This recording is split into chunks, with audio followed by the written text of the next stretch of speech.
The Midwestern economies are being devastated by Trump's economic policies. Devastated. And I'm here to break all of it down for you in crystal clear and objective English. So without any further ado, let's hop right into this. Hey everyone, I'm Spencer Hakimian, and welcome back to another episode of What's Moving Your Money on Forbes. And on today's episode, we're going to be covering the farm economy in the United States, the often overlooked farm economy, the people that are responsible for feeding the nation, and how their finances are shaping up in 2025. And I'll give you a hint, they are awful. And if you want to hear much more about this in detail, stick around for the next few short minutes as we cover it all.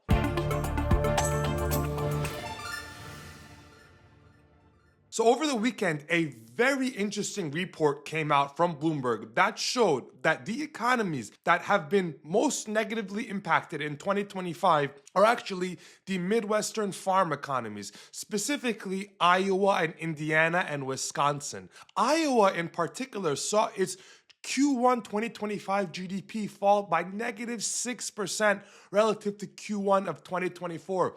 Now, if you think about it, this makes quite a lot of sense. Trump's tariffs are having an enormous impact on upper Midwestern states. States that, one, export soy and corn and wheat and other crops to China, to Brazil, and to the rest of the world. And two, states in the upper Midwest that are heavily reliant on Canadian imports and exports in order to operate their businesses. So Iowa gets hit by this perfect storm of their export markets are getting shut off due to Trump's tariffs. At the same time, its imports are becoming enormously more expensive due to those Canadian tariffs and due to the Canadian boycott of many American consumer goods. This is very interesting if you think about it, because these are some of the states that most heavily swung towards Trump in 2024. If you remember back in 2020, Biden won many of these states. And now in 2024, many of them went to Trump. And as a result, ironically, not only did he not really help them as of yet, he's actually really hurt them. And I feel comfortable to use the word he's hurt them because this is not like a normal economic situation.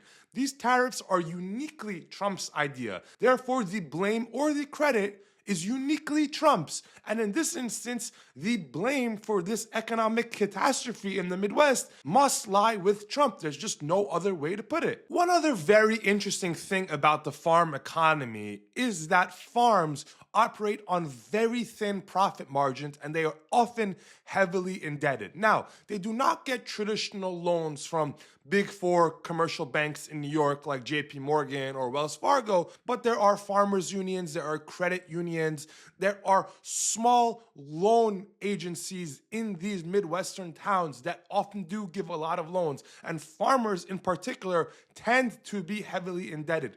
That is why throughout history, anytime there is a bad harvest or a war or a famine or any disruption to the farm economy, farmers are some of the first to go bankrupt because they are so over leveraged relative to their production that if there is any bad in that cycle, many of them go bankrupt. You're already seeing this in America in 2025. Farmers are being bailed out already by the US government. And don't forget, farmers were doing really well a year or two ago. This was not a particular problem. This was not something that was slowly and gradually building up over time.